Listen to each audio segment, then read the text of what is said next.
तो चलिए बुलेटिन में शुरुआत करेंगे। झीरम हत्याकांड मामले की बात करेंगे। आज उसकी 12वीं वर्षगांठ है।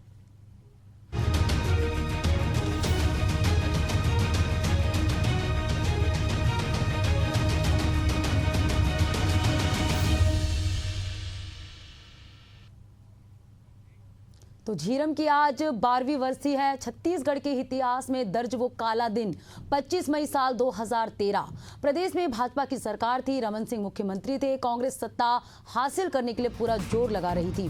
कांग्रेस ने परिवर्तन यात्रा का आयोजन किया था। सुकमा में परिवर्तन रैली खत्म होने के बाद नेताओं का काफिला जगदलपुर जा रहा था। 25 गाड़ियों में करीब 200 नेता मौजूद थे। कांग्रेस प्रदेश अध्यक्ष नंद कुमार पटेल, उनके बेटे दिनेश पटेल और कवासी लखमा के वाहन आगे थे। इनके पीछे महेंद्र कर्मा और मलकी सिंह गेंदू की गाड़ी थी। बस्तर के तत्कालीन कांग्रेस प्रभारी उदय मुदलियार भी कुछ अन्य नेताओं के साथ काफिले में शामिल थे। शाम 4 बजे के करीब झीरम घाटी में नक्सलियों ने पेड़ों को गिराकर रास्ता बंद कर दिया। गाड़ियों के रुकते ही नक्सलियों ने फायरिंग शुरू कर दी। नंद कुमार पटेल और उनके बेटे दिनेश पटेल को नक्सलियों ने जंगल में अंदर ले जाकर हत्या कर दी। इस हमले का मुख्य टारगेट बस्तर टाइगर महेंद्र कर्मा थे। सलवा जुर्म के कारण नक्सलियों ने अपना सबसे बड़ा दुश्मन मानते थे। नक्सलियों ने उनके शरीर पर करीब 100 गोलियां दागी और चाकू से 50 से ज्यादा वार किए। हत्या के बाद उनके शव पर चढ़कर डांस भी किया। हमले में 30 से भी ज्यादा लोगों की मौत हो गई। तो सबसे बड़ा नक्सली हमला झीरम हत्याकांड, जिसमें कांग्रेस नेता समेत 32 लोगों की निर्मम हत्या नक्सलियों ने कर दी थी। तो आज उसकी 12वीं वर्षगांठ है। झीरम हत्याकांड का आज पूरा जो है 12 साल हो गया है।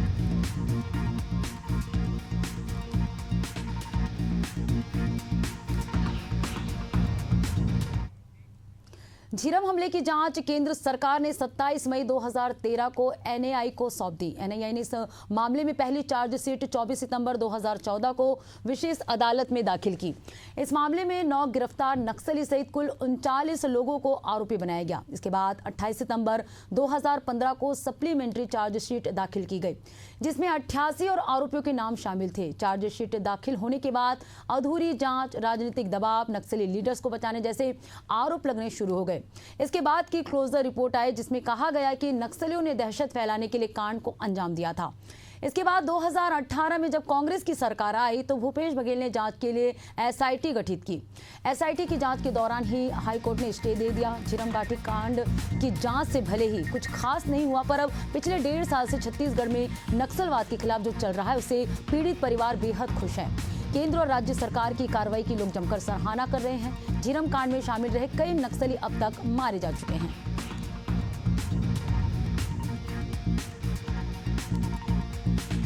तो जांच 11 साल बाद भी अधूरी है। 25 मई 2013 को ये कांड हुआ था। 25 मई 2013 को जब नक्सलियों ने कांग्रेस की परिवर्तन यात्रा के काफिले पर घात लगाकर हमला किया था। ये ग्राफिक्स के माध्यम से हम आपको बता रहे 12वीं वर्षीय आज जस्टिस प्रशांत मिश्रा को जांच रिपोर्ट राज्य सरकार को सौंप दी थी। इस रिपोर्ट को कांग्रेस की सरकार ने अधूरा बताया। कांग्रेस सरकार ने 2 सदस्यीय जांच कमेटी भी गठित की। जांच कमेटी के खिलाफ भाजपा ने हाई कोर्ट में एक याचिका दायर की। एसआईटी की जांच पर हाई कोर्ट ने स्टे दे दिया। तो झीरम कांड का आज 12वीं वर्षगांठ है। 2013 को झीरम नक्सली हमले में कई कांग्रेस नेता मारे गए थे। एसआईटी की जांच भी की गई। तो जांच अब भी 11 साल बाद अधूरी है। हमले की जांच केंद्र सरकार ने एनआईए को सौंपी थी। एनआईए ने मामले में पहली चार्जशीट 24 सितंबर 2014 को विशेष अदालत गठित की गई थी।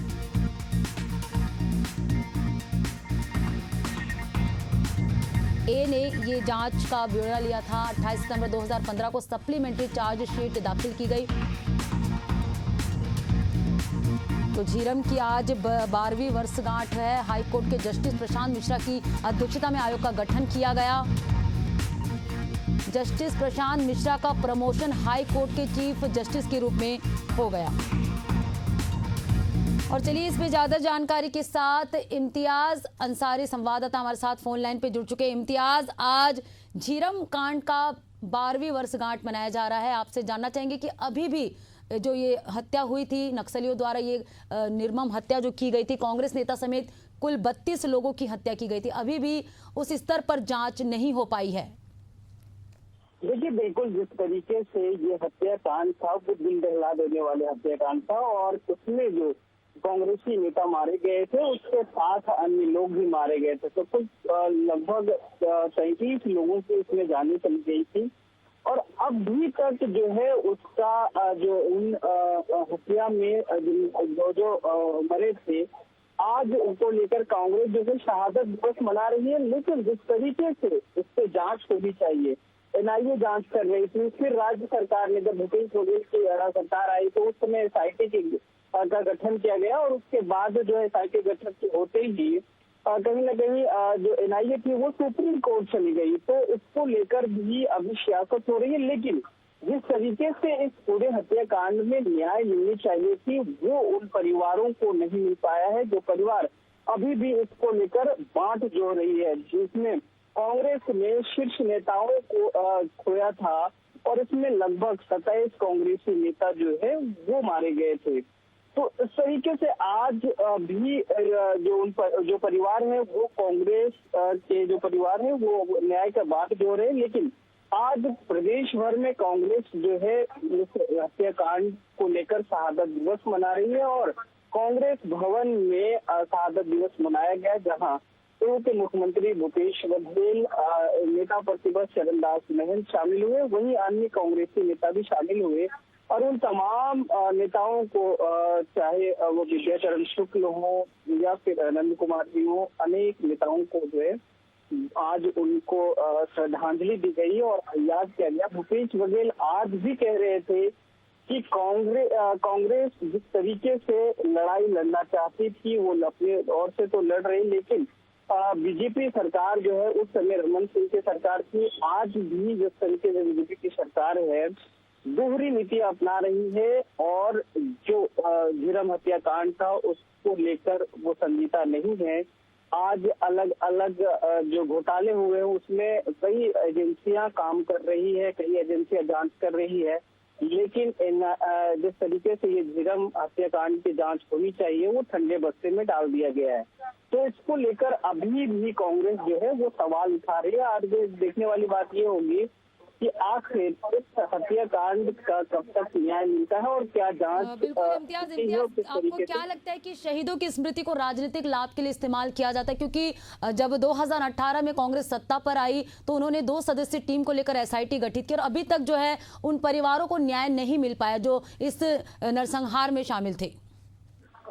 देखिए, बिल्कुल कहीं न कहीं जिस तरीके से इस घटना में जिन लोगों की मौत हुई है, जो लोग मारे गए हैं, उसको लेकर आज भी कांग्रेस सवाल उठा रही है। लेकिन क्या ये राजनीति का विषय है, या फिर उन जिस तरीके से छत्तीसगढ़ में अभी बीजेपी कह रही है कि नक्सल, और लगातार ये देखा भी जा रहा है हमारे जवान जो है उनके मान में घुस कर मारने का काम कर रहे हैं। हालांकि इस पर भी बयानबाजी हो रही है। अभी अजय चंद्राकर जो पूर्व के मंत्री हैं, एमएलए हैं, उनका कहना है कि अब जो है उनके साथ प्राकृतिक न्याय हो रहा है, और जिस तरीके से लगातार बीजेपी नक्सल के खिलाफ नक्सल उन्मूलन अभियान चला रही है, उसके तहत जो है नक्सली तो या तो आत्मसमर्पण कर रहे हैं या मारे जा रहे हैं। लेकिन तरीके से ये घटना को अंजाम उन नक्सलियों ने दिया था जो टॉप के लीडर नक्सली थे, और ये घटना को अंजाम दिए थे, वो भी आज कहीं न कहीं फरार है, या यूं कहें कांग्रेस का ये भी कहना है कि जो नक्सली पकड़े गए थे और इस घटना में शामिल थे उनसे एनआईए आखिर क्यों नहीं पूछताछ की। वही जो इस नक्सली हमला में मौजूद थे, मौके पे मौजूद थे, उनसे आखिर क्यों नहीं पूछताछ की गई।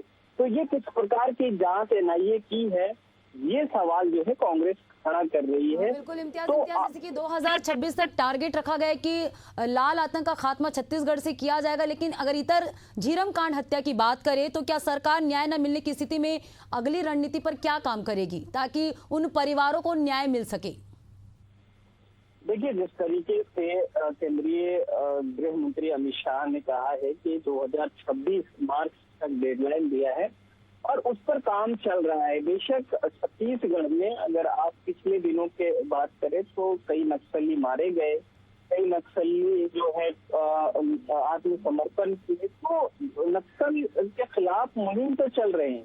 लेकिन कांग्रेस का ये जो सवाल है कि आखिर इस झीरम हत्याकांड के जो इस कांड में शामिल थे उनको कब तक जो है और कौन कौन शामिल थे, किस तरीके से साजिश रची गई थी, उसके पीछे क्या कहानी है, कांग्रेस इसको जानना चाहती है। और ये अनसही और अनसुलझी जो कहानी है वो कब तक खुल पाएगी ये तो आने वाला वक्त बताएगा। लेकिन फिलहाल छत्तीसगढ़ में नक्सल उन्मूलन का जो काम है वो हो रहा है, और चाहे विष्णुदेव सरकार हो या फिर केंद्र सरकार हो, इस पर जो है मुखर होकर काम कर रही है। और लगातार हमारे सेना जो है वो अंदर घुस रहे हैं, जंगलों में घुस रहे हैं और नक्सलियों को घेर कर रहे हैं।